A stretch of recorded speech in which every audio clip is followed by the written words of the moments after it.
Hi everyone, welcome back to the Edgy. Today we're diving into a bit of a time capsule. My old workhorse Lenovo ThinkPad T440 from 2013. In 2025, we're testing just how well this classic business laptop can handle gaming, from early 2000s legends like GTA 3 to indie titles released in the last few years.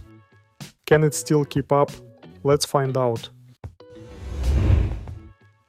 Before we dive into the benchmarks, let's take a quick look at the specifications.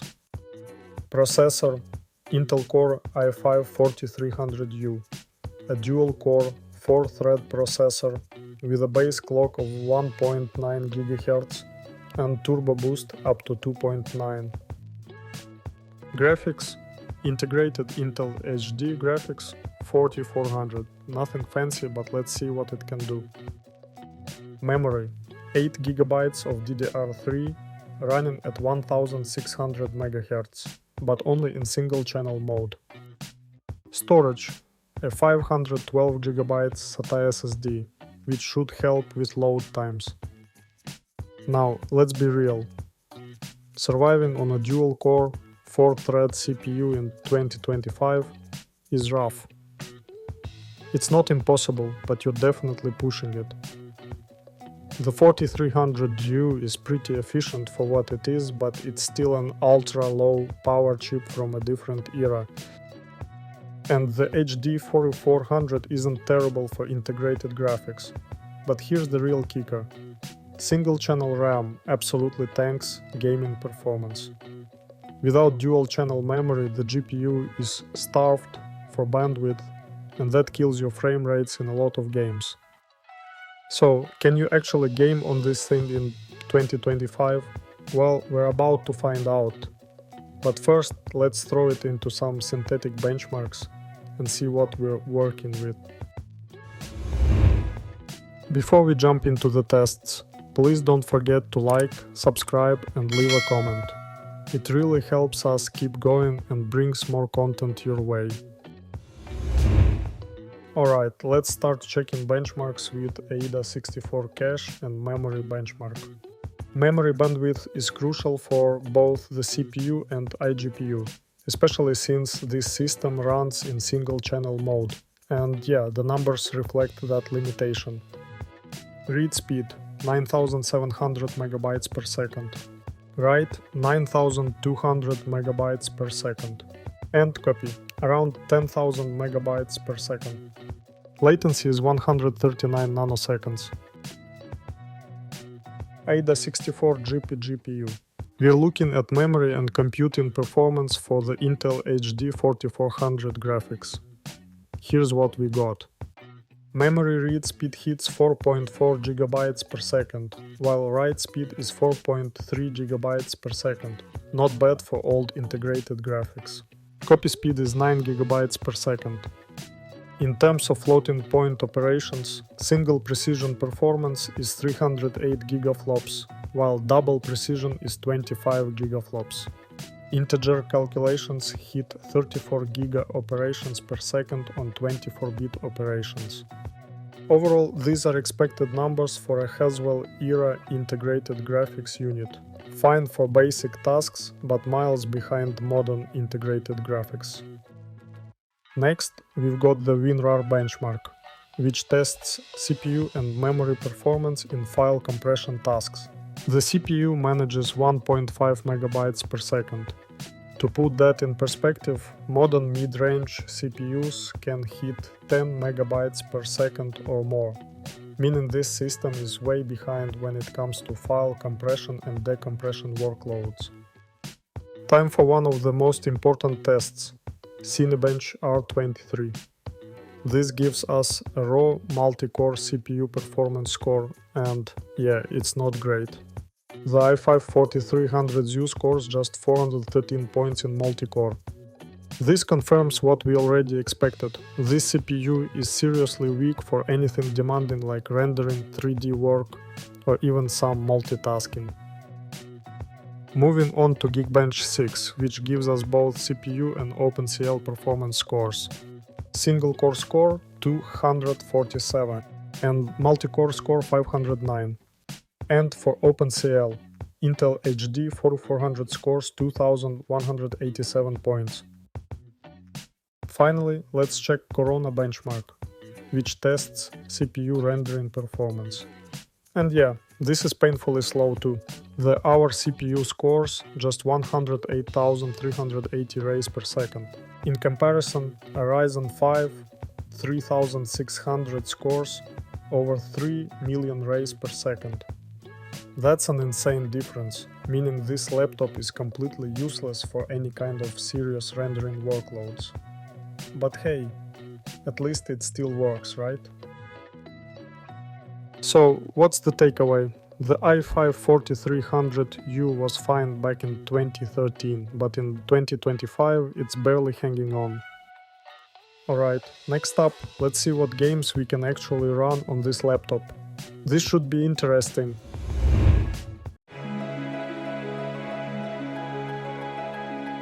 Grand Theft Auto 3, released in 2001, was a revolutionary open-world game that set the foundation for the modern GTA series. The game runs at an average of 30 to 38 frames per second, but with noticeable drops to 9 FPS in certain areas. While playable, the experience is far from smooth.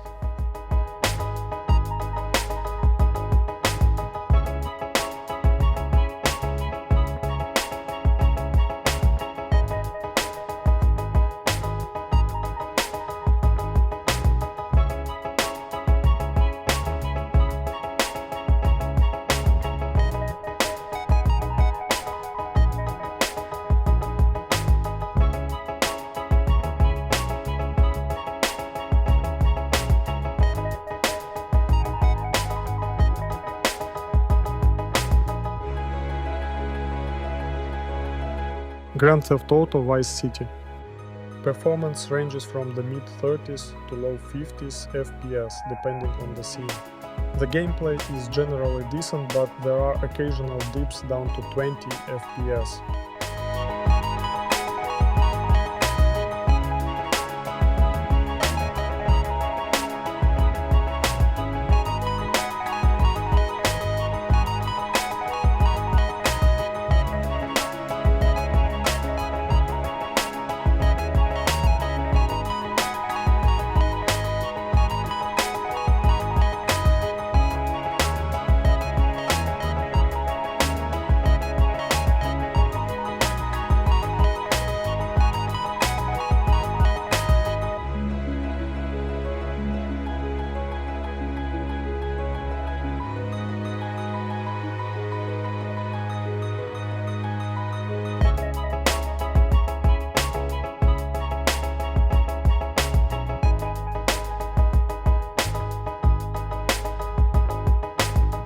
In Need for Speed Underground 2, performance on the Intel HD 4400 ranges between 27 to 40 FPS, with occasional stutters affecting smooth gameplay.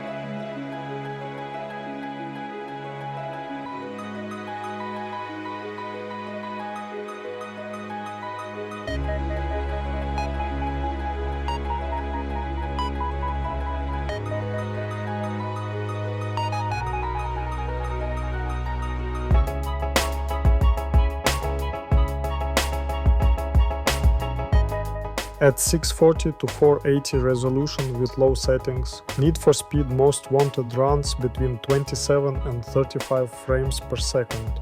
However, occasional stutters drop the frame rate as low as 10 FPS.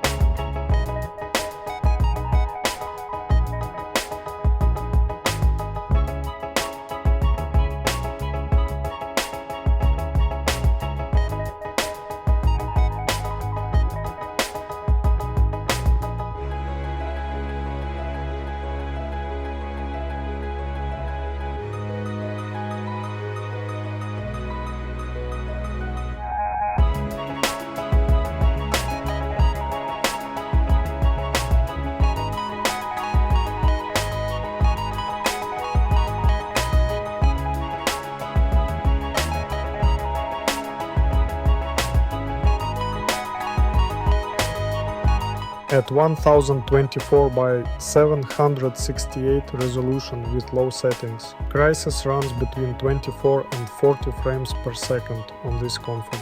While generally playable, occasional random stutters can interrupt the experience, especially during intense scenes.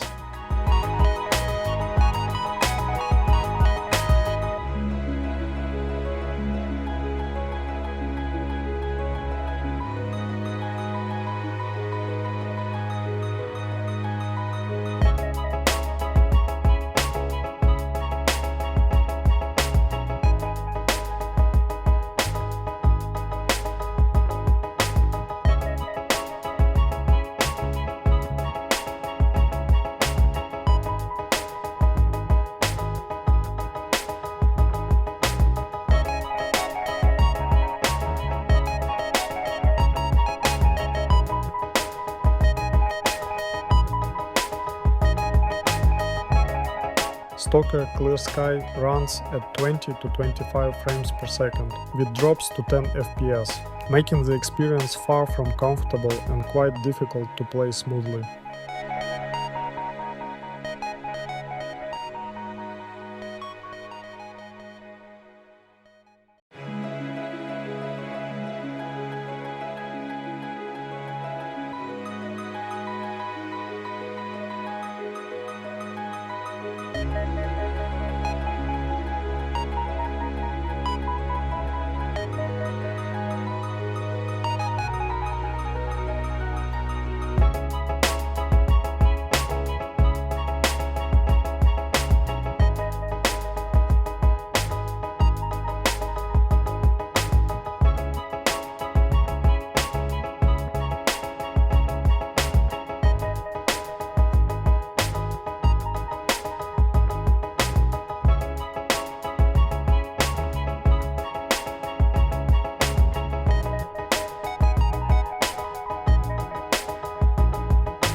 At 600p resolution with low settings, GTA 4 runs between 13 and 25 frames per second on average. However, 1% low drops to just 5 frames per second, making the game feel sluggish and difficult to play. Overall, it's simply too heavy for this hardware.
Left 4 Dead 2 at 768 pixels, low settings, runs at an average of 25 to 35 frames per second, with 1% low dropping to 16 frames per second.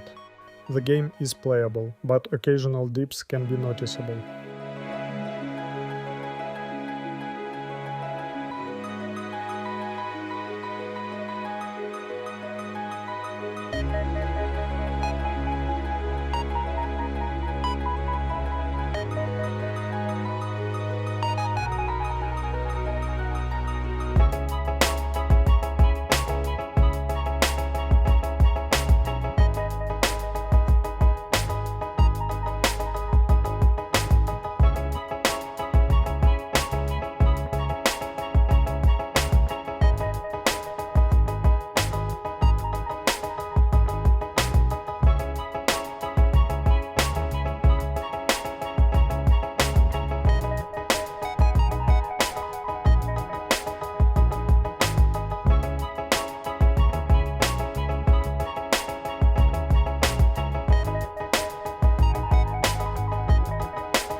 Mafia II at 768 pixels, low settings, runs at an average of 20 to 30 frames per second in the intro scene, with 1% low dropping to 10 frames per second.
While playable, city driving averages around 20 frames per second, making the overall experience not very comfortable for this classic game.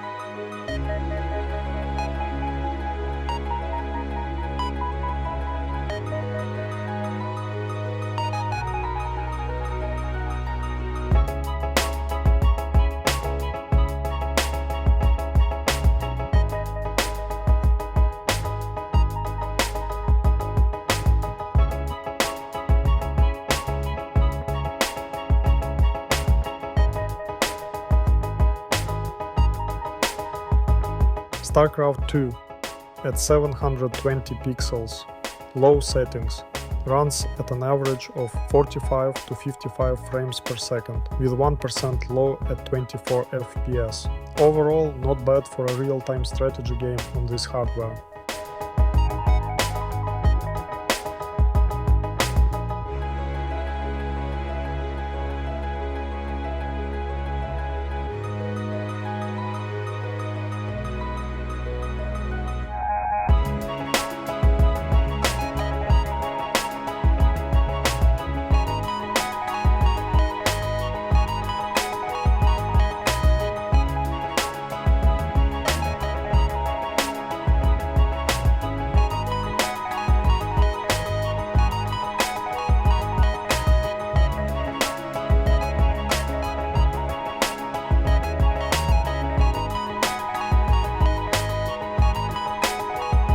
Max Payne 3 at 800 by 600 pixels, low settings, runs at an average of 15 to 20 frames per second. Unfortunately, the game is too demanding for this iGPU, making gameplay sluggish and far from smooth.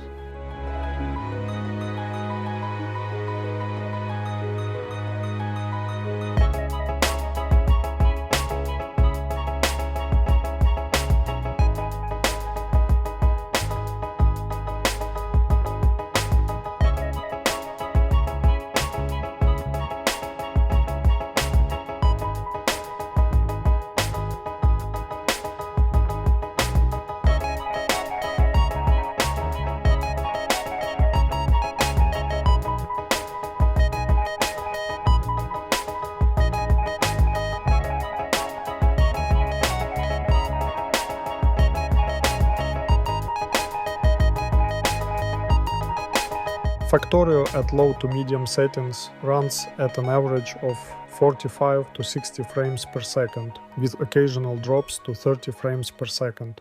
The performance remains comfortable, making it a great experience for this highly optimized game.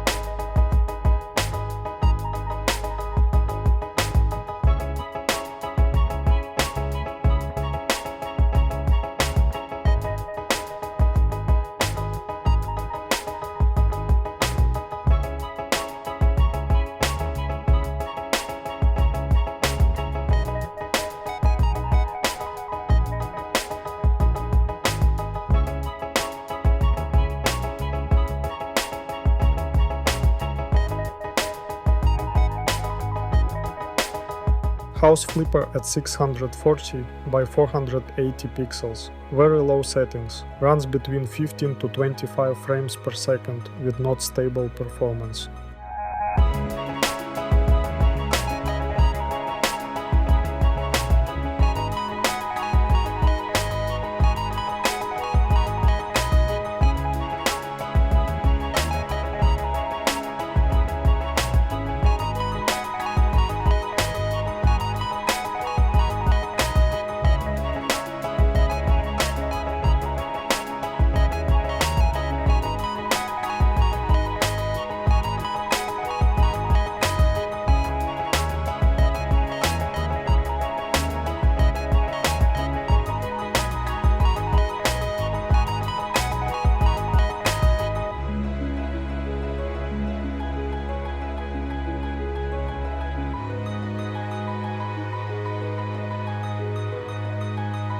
Among Us at 768p runs at an average of 60 frames per second, with 1% low dropping to 30 frames per second.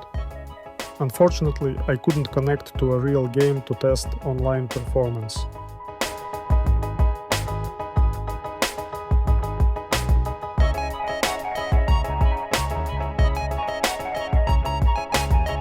Mini Motorways at 720p runs at an average of 45 to 55 frames per second, providing a comfortable gameplay experience in this fun and relaxing casual game.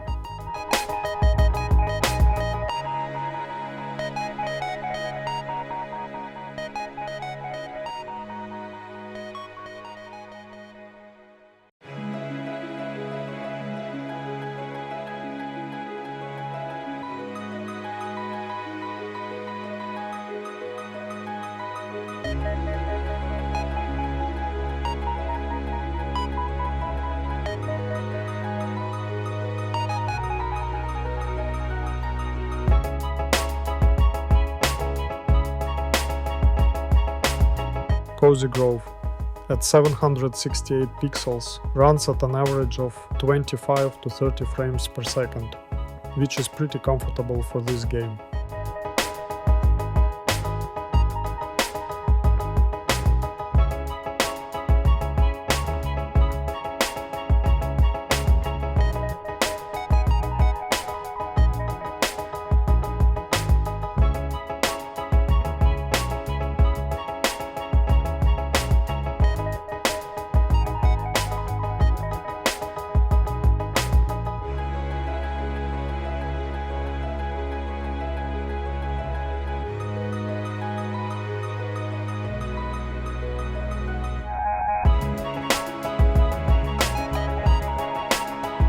Townscaper runs at 45 to 60 frames per second, with occasional stutters, but for this type of game it's perfectly fine. A really nice and relaxing experience. I personally like it.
A little to the left runs smoothly on this laptop, averaging 60 frames per second. It's an easy game to handle, making for a seamless and enjoyable experience.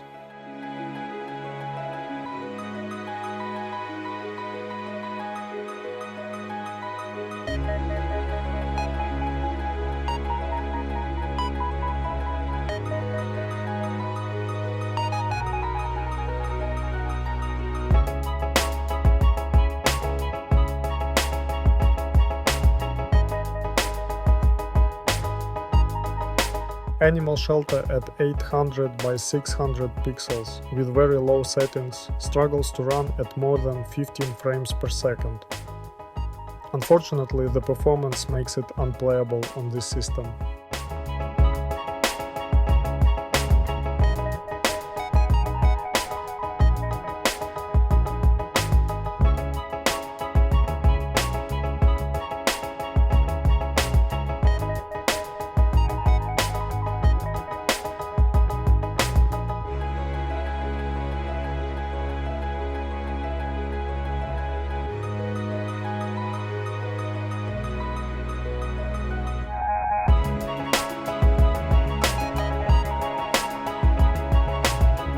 Dinkum at 800 by 600 pixels with low settings runs at an average of 20 to 30 frames per second. It's fine for getting familiar with the game, but the overall experience isn't exactly smooth or comfortable.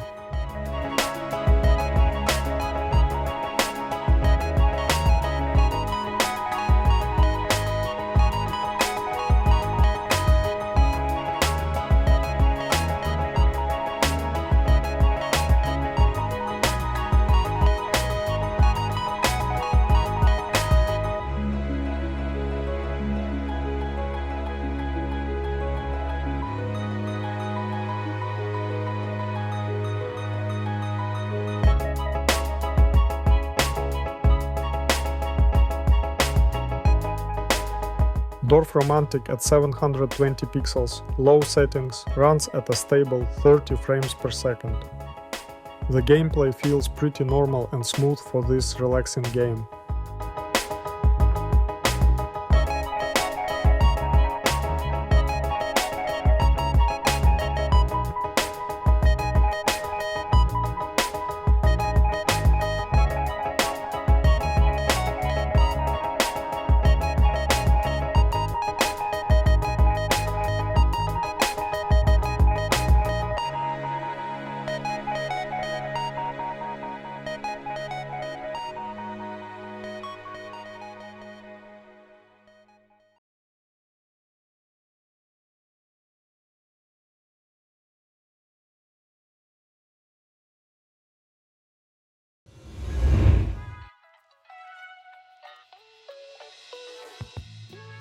So, after all these tests, it's clear that the Intel i5-4300U and HD 4400 are way past their prime. While light games like Factorio, StarCraft II and Among Us run decently, anything more demanding struggles, with many games barely playable or outright unplayable. The biggest bottleneck is single-channel RAM, which severely impacts performance. However, for basic tasks like web browsing, office work and media consumption, it's still usable.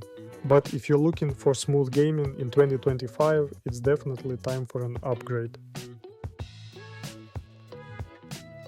That's it for our laptop. If you enjoyed this performance breakdown, make sure to like, subscribe, and leave a comment on what other hardware you'd like us to test. Thanks for watching, and we'll see you in the next one.